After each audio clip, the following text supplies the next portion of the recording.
हे guys अस्सलाम वालेकुम। Welcome to another episode of technical analysis series. आज की वीडियो के अंदर हम इंडिकेटर्स के बारे में और उनके यूज केस के बारे में बात करेंगे। इस वीडियो के अंदर मैं वो इंडिकेटर्स बताऊंगा जो मैं पर्सनली यूज करता हूं कि ये मुझे ज्यादा फायदा पहुंचाते हैं। Please pause the video and read this disclaimer before we begin into the video. आज के सेशन के अंदर जो मैं इंडिकेटर्स कवर करूंगा, number 1 is EMA, second VWAP, third daily highs and lows, fourth fractals, fifth volume. So number 1 is EMA. EMA is no doubt a very powerful indicator or tool to get an idea of price action while trading. EMA हमारी एक अच्छा tool है, powerful tool है जो हमारी मदद करता है प्राइस एक्शन के आइडिया लेने में। लाइक प्राइस का ट्रेंड क्या है, प्राइस किस डायरेक्शन में जा रही है और प्राइस किस रेंज में है, या मार्केट स्ट्रक्चर क्या है प्राइस का। अगर आपने प्रीवियस मेरी मार्केट स्ट्रक्चर वाली वीडियो देखी है तो आपको अंदाजा होगा कि EMA को मार्केट स्ट्रक्चर को देखने में किस तरह यूज किया जा सकता है। EMA is only useful when traded with confluence of other tool.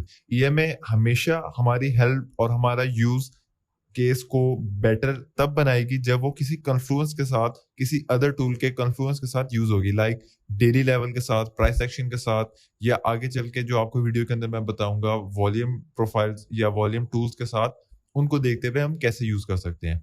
Do not trade it alone as it gives many false signal. अगर हम खाली EMA को देखते हुए ट्रेड करें, लाइक खाली प्राइस EMA पे आई है तो हम यहाँ से लॉन्ग कर दें, तो वो हमें काफी फॉल्स सिग्नल मिलेंगे। लाइक प्राइस बाज़-औक़ात उसको तोड़ देती है, उसको बैक टेस्ट करती है, उसको फिर रीगेन कर लेती है। सो इस तरह के सिनेरियोज बनते हैं। Do not trade EMA on lower time frame. मैं EMA को पर्सनली लोअर टाइम फ्रेम के ऊपर यूज नहीं करता, उनको मैं मीडियम टाइम फ्रेम के ऊपर या हायर टाइम फ्रेम के ऊपर यूज करता हूँ। लाइक मैं 1 आवर से ऊपर और प्रेफरेबली मैं 4 आवर और 1 डे के ऊपर यूज करता हूँ। Personally, I am not a big fan of indicators, so that's why I use EMA with only 200 length setting. Personally मैं EMAs का या किसी भी इंडिकेटर्स का इतना ज्यादा फैन नहीं हूँ कि लाइक इस इंडिकेटर का होना मेरे चार्ट पे शर्त है। अगर इंडिकेटर ना भी हो मेरे चार्ट के ऊपर तो मैं उसको ट्रेड इजीली कर सकता हूँ। EMA को या किसी भी इंडिकेटर को मैं अपनी हेल्प के लिए यूज करता हूँ। लाइक हल किसी को मुझे एक और कन्फ्लुएंस समझ लें एक किस्म की इंडिकेटर से मिल जाती है, तो इसलिए मैं EMA के ऊपर भी 200 लेंथ की सेटिंग्स प्रेफर करता हूँ। These are the settings I used and I have found them very helpful for EMA. आप इसका स्क्रीनशॉट ले सकते हैं EMA की सेटिंग अगर आपने मेरे वाली सेटिंग रखनी है तो। How to use EMA? This indicator is more accurate or more precise when used at higher time frame. ये इंडिकेटर बहुत प्रिसाइज और एक्यूरेट काम करता है जितने हायर टाइम फ्रेम को पे यूज करेगा। I recommend to use it on 1 day and 4 hour time frame. मैं पर्सनली 1 डे या 4 आवर, सिर्फ इन 2 टाइम फ्रेम के ऊपर EMA को यूज करना पसंद करता हूँ। मैं EMA को किस तरह यूज करता हूँ ये आपको मैं एग्जांपल दिखाता हूँ। बिटकॉइन के चार्ट के ऊपर प्राइस यहाँ पे EMA के साथ कंसोलिडेशन कर रही थी, उसके बाद प्राइस ने वहां से राइज लिया और प्राइस में काफी ज्यादा वॉल्यूम और इंपल्सिस है, जिस वजह से प्राइस में और ये EMA लाइन के अंदर काफी ज्यादा गैप्स नजर आ गई। ये व्हाइट लाइंस गैप्स शो कर रही हैं। लाइक प्राइस और EMA के अंदर अच्छा खासा फर्क था। तो जब भी इस तरह का कोई फर्क मुझे मिलेगा या गैप काफी ज्यादा EMA और प्राइस के अंदर होगा, तो मैं वहां पे जो प्राइस एक्शन चल रहा होता है उसके ऊपर लॉन्ग ट्रेड लेने से अवॉइड करता हूँ। इंस्टेड ऑफ मैं लॉन्ग लेने के बजाय रेजिस्टेंस जोन के ऊपर वहां से शॉर्ट की तैयारी करता हूँ या शॉर्ट ट्रेड ढूंढता हूँ या शॉर्ट का एंट्री टेकर कि जिससे मैं EMA तक प्राइस को होल्ड कर सकूं। लाइक क्योंकि प्राइस में जब इतना ज्यादा गैप आता है तो EMA को लाजमी टैप करती है और प्राइस हमेशा EMA के ऊपर अपना इस गैप को कवर करने आती है। लाइक दिस, ये वाला गैप था, प्राइस राइज के बाद रेजिस्टेंस जोन से रिजेक्ट हुई और प्राइस EMA को वापस टच करने आई थी। ठीक है, तो अब जब प्राइस इस EMA के ऊपर आई या यहाँ पे प्राइस एक्शन आगे कंसोलिडेशन शुरू की, तो मैंने यहाँ पे अपनी एक एंट्री टिगर ढूंढा और अपनी ट्रेड सेटअप ढूंढा कि मैं प्राइस को यहाँ से लॉन्ग कैसे कर सकता हूँ अगर प्राइस ने अपना ट्रेंड कंटिन्यू रखना है। सो ये मेरे पास एक एग्जांपल है EMA की कि मैंने इसको अपना ट्रेडिंग बायस कैसे फॉर्म किया अदर कॉन्फ्लुएंस के साथ। प्राइस सेम वही वाली एग्जांपल, प्राइस में काफी ज्यादा गैप्स है तो मैंने यहाँ पे ट्रेड लेना अच्छा नहीं समझा, तो इंस्टेड ऑफ प्राइस ने यहाँ पे एक रेजिस्टेंस जोन से, ये भी एक शॉर्ट ट्रेड थी, यहाँ से ट्रेड में एंटर किया। तो प्राइस में अगर मैं इस लो टू इस हाई फिब लेवल्स मार्क करूं या फिब टूल को पुल करूं तो 0.382, बाकी लेवल्स को मैंने जरा हाइड किया हुआ, सिर्फ 0.5 और 382 को, ताकि चार्ट क्लीन रहे और एग्जांपल समझ आ सके। तो प्राइस 0.382 को वीकली लेवल की कन्फ्लुएंस के साथ मिल रही थी ईएमए को, जब प्राइस टच करी थी या ईएमए के ऊपर ट्रेड हो रही थी। तो this is my entry trigger, जिससे मैंने अपना लॉन्ग ट्रेड को ओपन किया और stop loss below this low and take profit अपना this high to and this low अपने फिप्स के थ्रू या वट एवर हाइज के थ्रू मैंने अपना टेक प्रॉफिट मुहैया किया। सो रीजन, मकसद ये मेरा बताने का कि ईएमए और प्राइस में जब गैप हो तो प्राइस हमेशा लाजमी ईएमए के ऊपर आती है। बस जब प्राइस ईएमए के ऊपर आए तो हमने अपने कोई अदर टूल्स के साथ कॉन्फ्लुएंस देखते हुए एंट्री ट्रिगर को फाइंड करना। तो लाइक यहाँ पे आप देख सकते हैं वीकली लेवल को प्राइस ने टैप किया था, उसका ब्रेकआउट किया और वीकली लेवल का बैक टेस्ट भी शुमार हो रहा है। लाइक रिक्लेम वाला सीन भी इस एग्जांपल के अंदर हमें मिल रहा है। ऑलराइट, उसके बाद आता है जी हमारा सेकंड नंबर का इंडिकेटर वीवैप। वीवैप is volume based powerful indicator which help us to identify the high hit rate levels of the current day, week and month। VWAP एक वॉल्यूम बेस्ड पावरफुल इंडिकेटर है। ये इंडिकेटर हमारी help करता है एक किसी भी दिन के, किसी भी वीक के या किसी भी मंथ के एक हाई हिट रेट लेवल को, लाइक जिस चार्ट के ऊपर हमें नजर आ रहा हो कि ये हाई हिट रेट लेवल है, इस दिन में प्राइस इस लेवल को लाजमी टैप करेगी। VWAP can also give false signals when used alone। VWAP भी हमें false signals काफी ज्यादा देता है अगर हम इसको खाली VWAP को ही यूज करें। इसलिए confluence with other tool is preferable thing, और हम इसको हमेशा confluence के साथ यूज करेंगे तो हमें better profits वगैरह जनरेट कर सकेंगे। VWAP is also helps to take profits when we have entered in a day trade। VWAP हमें take profits के अंदर भी हेल्प करती है जब हम किसी डे ट्रेड में एंटर कर रहे हो। अब यहाँ पे जरूरी नहीं कि हम डे ट्रेड या डे ट्रेड की ही बात करें, हम स्कैल्प में और स्विंग में भी इसको as a take profit use कर सकते हैं। सो ये मेरी वीवैप की सेटिंग्स है, इनको मैं यूज करता हूँ जो मेरे लिए काफी हेल्पफुल साबित हुई थी। आप इनका स्क्रीनशॉट वगैरह ले सकते हैं। उसके बाद हाउ टू यूज वीवैप। This indicator can be use on any time frame. इस इंडिकेटर को हम यूज कर सकते हैं किसी भी टाइम फ्रेम के ऊपर, क्योंकि इसकी वैल्यूज जो है वॉल्यूम बेस्ड होती है और वो सेम रहती है हर टाइम फ्रेम के ऊपर। अनलाइक ईएमए के ऊपर प्राइस चेंज होती है, वैल्यू चेंज होती रहती है, लेकिन वीवैप की नहीं होती। I recommend it to use at 5 minute, 15 minute, 30 minute for take profits. मैं इन टाइम फ्रेम्स के ऊपर टेक प्रॉफिट्स के लिए इसको यूज करने के लिए सजेशन दूंगा कि ये टाइम फ्रेम्स बेस्ट है। और अगर इसको आपने 30 मिनट के ऊपर यूज करना है तो आप उसको कन्फ्लुएंस लेवल के तौर पे यूज कर सकते हैं। अगर आपको मैं यहाँ पे इसकी स्क्रीन चेंज करके दिखाऊं तो आप अंदाजा कर सकेंगे। ये एडीए का चार्ट है, इसके ऊपर अब आप देख सकते हैं कि ये डेली वीवैप की आप सेटिंग यहाँ से इजीली चेंज कर सकते हैं। सेटिंग्स पे सेशन की जगह वीकली या मंथली वीवैप भी चेंज कर सकते हैं। ठीक है, यहाँ पे मैं सेशन बता रहा हूँ और आप यहाँ से देख सकते हैं कि प्राइस जब वीवैप को टच कर रही थी, ये लेट से कि ये एक फुल डे था। मैं इसकी जरा सेटिंग्स ऑन कर दूं, एक दिन का शुमार मिल जाएगा हमें इस दिन से लेके इस दिन तक। तो ये पूरा एक डे का हमारे पास ट्रेडिंग डे था, तो इसके अंदर वीवैप हमारा सेशन वीवैप यहाँ पे खत्म हुआ। तो ये एक हमारे पास high hit rate level consider कर सकते हैं कि नेक्स्ट डे में प्राइस इस लेवल को लाजमी टच करेगी। 90% ऑफ द टाइम प्राइस इसको लाजमी टच करती है। तो अब अगर हमें इसको ट्रेड करना है तो इसके लिए हमें कॉन्फ्लुएंस लेवल लाजमी चाहिए होगा, डेली लेवल या हायर टाइम फ्रेम लेवल्स, और हम किसी और चीज के थ्रू भी इसको कंसीडर कर सकते हैं। अब यहाँ पे आप देख सकते हैं तो इतनी ज्यादा कोई कन्फ्लुएंस इसके अंदर हमें नहीं मिल रही थी। थोड़ा सा अच्छा खासा थोड़ा सा डिफरेंस आ रहा था 50 के साथ और वीवैप के साथ। ठीक है, तो प्राइस वहां पे आती है, थोड़ी देर कंसोलिडेशन करती है, लेकिन प्राइस ने एक अच्छा हमें बेनिफिट दिया है। तो ये हमारी कॉन्फ्लुएंस होने की वजह से प्राइस यहाँ से एक विक थ्रू करके एक हमें पुल बैक दे गई। और सेम इसी तरह अब हमने ये फिफ्थ से लेट से हमने ट्रेड लिए, तो टेक प्रॉफिट करंट डे का, जिस दिन हमने ट्रेड लिया उस दिन का वीवैप लाजमी कंसीडर करना है। तो उस दिन का वीवैप एज अ टेक प्रॉफिट काम किया, विक हल्की सी ऊपर गई, उसके बाद प्राइस नीचे आ गई। सो हम इस तरह वीवैप को टेक प्रॉफिट के लिए और बाकी चीजों के लिए भी यूज कर सकते हैं। So this is an example, price this high to this low हमने फिफ्थ लेवल पुट किए। ये एक वीवैप आ रहा था सेशन वीवैप, मंथली वीवैप और weekly वीवैप with exact level of 50 की कन्फ्लुएंस। तो प्राइस वहां से राइज लेती है 50 की लेवल की कन्फ्लुएंस से रिजेक्शन। आप देख सकते हैं विक लगी थी इस कैंडल की विक, और प्राइस ने अपना टेक प्रॉफिट 1 हिट किया करंट वीक के डे के या मंथ के वीवैप को take profit 1 hit, stop loss at the entry, और उसके बाद टेक प्रॉफिट 2 हम इसको कंसीडर कर सकते थे, और प्राइस ने उसके बाद ड्रॉप ले लिया। उसके बाद आता है, ये एग्जांपल है वीवेप को खाली यूज करने की। लाइक आप देख सकते हैं इस दिन का वीवेप यहाँ पे खत्म हुआ, प्राइस नेक्स्ट डे अगर खाली वीवेप था इधर तो प्राइस ने उसके ऊपर क्लोजिंग दी, उसको एज अ सपोर्ट होल्ड किया, प्राइस कंटिन्यू अपना ट्रेंड कर गई। और सो ये खाली वीवेप को यूज करने का नतीजा मिलता है हमें। उसके बाद आती है जी daily highs and lows. Daily highs and lows indicator is very helpful indicator to assume the market structure of price action.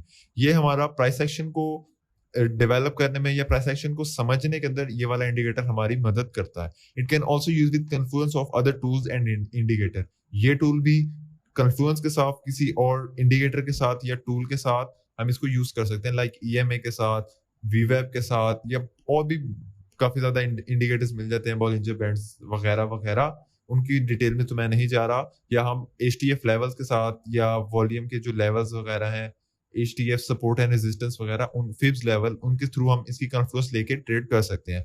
Daily highs and lows generally gives low precision when used only itself. ये हमेशा लो precision ही हमें देते हैं जब हम इनको खाली trade करते हैं। ठीक है, लाइक खाली अगर ये इंडिकेटर की लाइन हमारे पास आ रही है तो हम इसको ट्रेड करेंगे तो हमें चांसेस ज्यादा है कि प्रिसीजन कम मिलेगी, एक्यूरेसी कम होगी। इसी इंडिकेटर को आप कम्युनिटी स्क्रिप्ट्स के अंदर ट्रेडिंग व्यू के ऊपर इजीली ढूंढ सकते हैं। सिंपली आपने इस तरह daily high and low search करना है कम्युनिटी स्क्रिप्ट के अंदर, डेली हाई लो, ये यूनिकॉर्न अननोन यूनिकॉर्न का इंडिकेटर है, आप इसको यूज कर सकते हैं। इसकी ये सेटिंग्स है जो मैं पर्सनली यूज करता हूँ, आप भी इसको यूज कर सकते हैं। Using highs and lows with confluence. This indicator can be used with confluence of other tool. Like अब आप देख सकते हैं ये लाइंस जो आ रही हैं रेड और ग्रीन, ये इस दिन की हाई और लो की लाइंस हमें नजर आ रही हैं। ठीक है, तो ये एक इंडिकेटर है हमारे पास जिसको हम एज अ कन्फ्लुएंस भी यूज कर सकते हैं। लाइक अब कन्फ्लुएंस कैसे, this high to this low, fib levels को पुट करें, बाकी 3-8 कुछ लेवल्स को मैंने इसमें हाइड किया ताकि चार्ट थोड़ा क्लीन रहे और कन्फ्लुएंस आपको इजीली नजर आ सके। तो आप ये देख सकते हैं कि ये वाले हाई का मार्केट स्ट्रक्चर का इसके साथ 0.5 लेवल के साथ डेली हाई लो इंडिकेटर आ रहा था। ठीक है, ये कॉन्फ्लुएंस आ रही थी हमारे पास, तो हम यहाँ से एक शॉर्ट ट्रेड एंट्री के लिए रिएक्शन बेस्ड ट्रेड एंट्री देख सकते हैं। और सेम वैसे ही यहाँ पे ये वाला हाई भी 618 की कन्फ्लुएंस के साथ आ रहा था, बट पहले हमारे पास ये वाला आ रहा है तो हम इसको प्रेफर करेंगे। अगर इधर से रिजेक्शन नहीं मिली या रिएक्शन नहीं मिला तो हम इस वाले के ऊपर नजर रखेंगे। ठीक है, बट इस केस में हमें पहले वाले लेवल से रिजेक्शन मिल गई तो हमारा शॉर्ट ट्रेड एंट्री हमें मिल गई और प्राइस अपना टेक प्रॉफिट 1 हिट कर गई। अब टेक प्रॉफिट 1 वीवेब के थ्रू हम अगेन यूज कर सकते हैं। उसके बाद इंडिकेटर आता है जी fractals. Fractal indicators mark out the swing highs and lows to judge the direction of price action on any time frame.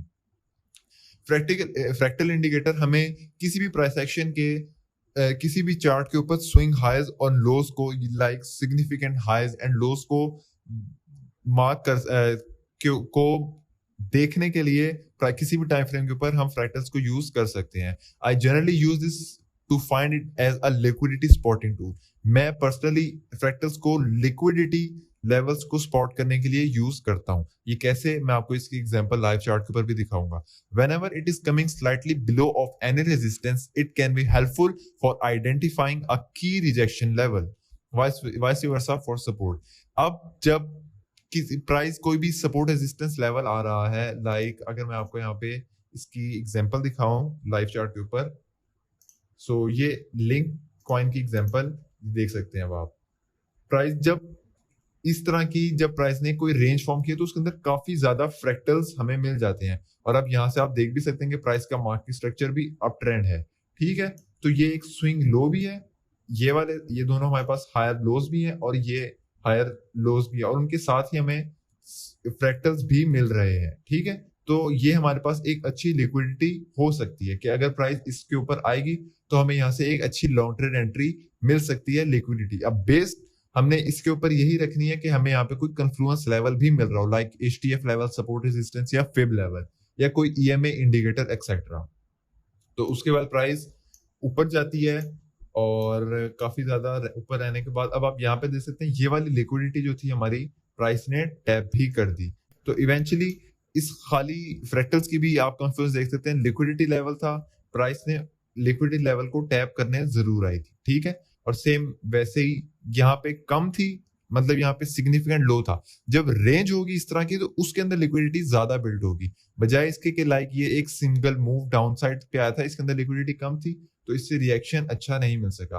अब ये वाली आप कंसीडर कर सकते हैं कि ये रेंज काफी ज्यादा हुई, इसके अंदर काफी ज्यादा फ्रैक्टल्स आ रहे हैं, तो इसने भी एक रिजेक्शन दी, बट मोमेंटम काफी ज्यादा था तो प्राइस वहां पे ज्यादा देर होल्ड नहीं कर सकी और प्राइस ने इवेंचुअली ड्रॉप ले लिया।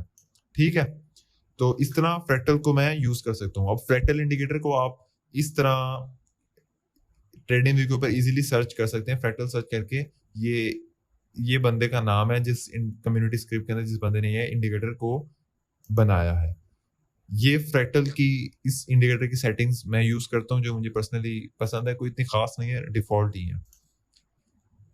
अब आप ये देख सकते हैं किसी जो एग्जांपल आपको मैं लाइव दिखा रहा था, अब आप बेटर अंडरस्टैंड कर सकेंगे।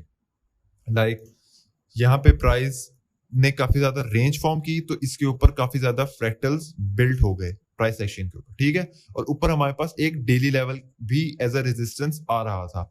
तो प्राइस इवेंचुअली क्या किया, प्राइस ने एक राइज लिया, ये सारी लिक्विडिटी स्पॉट्स क्लियर की और प्राइस हमारे डेली लेवल के सपोर्ट रेजिस्टेंस लेवल से रिजेक्शन के बाद इमीडिएट ड्रॉप एक ले गई और हमें एक अच्छा प्रॉफिट जनरेट करने को फ्रैक्टल्स को यूज करते हुए मिल गया।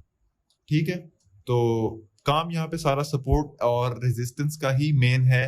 फिबोनाची भी सपोर्ट रेजिस्टेंस के अंदर ही आती है और लेट्स सी जैसे जैसे इस सीरीज में हम आगे बढ़ते जाएंगे तो हमें मजीद टूल्स वगैरह को यूज करना भी आप लोग सीख सकेंगे। उसके बाद आता है जी एक इंडिकेटर वॉल्यूम। वॉल्यूम इंडिकेटर तो मेरा एक प्राइमरी इंडिकेटर है जो मेरे चार्ट पर लाजमी होता है ताकि मैं प्राइस एक्शन का वॉल्यूम अपनी ट्रेड को लेते हुए या ट्रेड में एग्जिट करते हुए वॉल्यूम को देख सकता हूँ। ठीक है, तो volume indicator is used to see the volume in candles. I personally use volume indicator for judging breakout and fake out, judging reaction, getting idea of volatility in any asset। मैं personally volume indicator को breakout या fake out को जज करने के लिए use करता हूँ। आप ब्रेकआउट और फेक आउट वाली अगर आपने मेरी वीडियो देखी है तो आप उसको आइडिया कर सकते हैं कि वॉल्यूम को मैं किस तरह यूज करता हूँ और वॉल्यूम को किस तरह यूज किया जा सकता है। उसके बाद आते हैं जजिंग रिएक्शन। रिएक्शन वाली ट्रेड रिएक्शन देखते हुए मैं काफी वॉल्यूम इंडिकेटर की हेल्प लेता हूँ। और उसके बाद वॉलेटिलिटी की किसी एसेट के अंदर आइडिया लेने के लिए, लाइक किसी कॉइन में अगर वॉल्यूम है या नहीं है या ट्रेडिंग इन्वायरमेंट है या नहीं, तो वो चेक करने के लिए भी मैं वॉल्यूम इंडिकेटर को यूज कर सकता हूँ। ये मेरी सेटिंग्स है इंडिकेटर की, वॉल्यूम की बेसिक ही है तकरीबन और default he. When there is low volume environment in market, I don't trade it until a trade setup screams at me to take। अगर वॉल्यूम मार्केट के अंदर बहुत ही ज्यादा लो हो तो मैं उस दिन को ट्रेड करना मुनासिब अपने लिए नहीं समझता अनटिल एंड अनलेस जब तक कोई ट्रेड सेटअप मेरे पास कोई स्क्रीम ना कर रहा हो, लाइक मुझे ये ना कह रहा हो कि ये ट्रेड सेटअप बहुत हाई प्रोबेबिलिटी है और इसके अंदर मुझे एक अच्छा एक प्रॉफिट मिल सकता है। तो वॉल्यूम को मैं किस तरह यूज करता हूँ दोनों सिनारियोज के लिए मैं आपको दिखाता हूँ। लाइक ये इंडिकेटर है। अब सेम मैंने यहाँ पे वॉल्यूम का ब्रेकआउट देखना था, लाइक लेट्स से इस लेवल का मैंने रिएक्शन देखना था, तो लाइक अब यहाँ से देख सकते हैं प्राइस ने इस लेवल के नीचे कैंडल क्लोज की। ठीक है, तो अब इस कैंडल के अंदर वॉल्यूम ज्यादा था, क्लियरली पता लग रहा है कैंडल बेरिश थी और उसके अंदर वॉल्यूम भी अच्छा खासा स्पाइक किया हुआ था प्रीवियस से। So this is a healthy break down for me on dot. तो इससे वॉल्यूम का मैं अंदाजा लगा सकता हूँ कि किस तरह हम ब्रेकआउट या ब्रेकडाउन को भी देख सकते हैं। और दूसरा लो वॉल्यूम एनवायरनमेंट की बात करती है। अब देखें प्राइस यहाँ पे वॉल्यूम के साथ ब्रेकडाउन करने के बाद प्राइस ने यहाँ पे रेंज फॉर्म की। अब ये रेंज मेरे लिए ट्रेडेबल या मैं इसको अपने लिए ट्रेडेबल नहीं समझता because volume is very low. अगर इसके अंदर मैं ट्रेड करता भी हूँ तो अगर मैं एग्जैक्ट हाइज एंड लोस को पकड़ूं तो भी मुझे सिर्फ 2% के गेन या 2% के प्रॉफिट्स वगैरह मिल सकेंगे। Yet it is a very powerful thing. यहाँ पे मैं बिल्कुल ट्रेड कर सकता था अगर मैं ट्रेड सेटअप यहाँ पे अपने ढूंढता, लाइक ट्रायंगल फॉर्म हो रही है ये, तो यहाँ पे मैं ट्रेड कर सकता था। बट लो वॉल्यूम इन्वायरमेंट तो वोलेटिलिटी एक्सपेक्ट इतना ज्यादा नहीं है, तो मैं ऐसे मौकों के ऊपर ट्रेड करना मुनासिब अपने लिए नहीं समझता। या अगर मैं कोई ट्रेड सेटअप मेरे पे स्क्रीम कर रहा है या मुझे ये ट्रेड सेटअप लेना चाहिए देन ही मैं इसको एग्जीक्यूट करूंगा। ऑलराइट, तो उसके बाद ये एग्जांपल है वॉलेटिलिटी इन्वायरमेंट देखने के लिए। प्राइस रेंज कर रही है, वॉल्यूम बहुत लो है अगर हम कंपेयर करें इसके साथ तो ये मेरे लिए एक अच्छा एनवायरनमेंट है। ये वॉलेटिलिटी हम वॉल्यूम के साथ इस तरह देख सकते हैं, और रिजेक्शन किसी लेवल से देखनी हो तो इस तरह, लाइक प्राइस ने राइज लिया, रिजेक्शन वाली कैंडल के अंदर वॉल्यूम हाई था, 0.618 से रिजेक्शन ली, और उसके बाद जब प्राइस ने रिजेक्शन ली, प्राइस डाउन आई, उसके अंदर वॉल्यूम डिक्लाइन कर गया। मींस ये जो बुल्स का वॉल्यूम था रिजेक्शन मिलने के बाद वो वॉल्यूम डिक्लाइन हो रहा है, मतलब वॉल्यूम मार्केट से निकल रहा है, तो प्राइस के अंदर अपसाइड के चांसेस कम हो गए हैं। तो इस तरह मैं रिजेक्शन को भी वॉल्यूम के थ्रू देख सकता हूँ। सो that's it for this video, thanks for watching. अगर आपको कोई भी सवाल है इस सेशन के रिलेटेड, आप कमेंट सेक्शन में मुझसे पूछ सकते हैं, या डबल एच ट्रेडिंग हब के डिस्कॉर्ड ग्रुप में। डिस्कॉर्ड का लिंक आपको इस वीडियो की डिस्क्रिप्शन में मिल जाएगा। So that's it for this video, thanks for watching, we will meet in the next one. Till then, thank you ever so much, bye bye.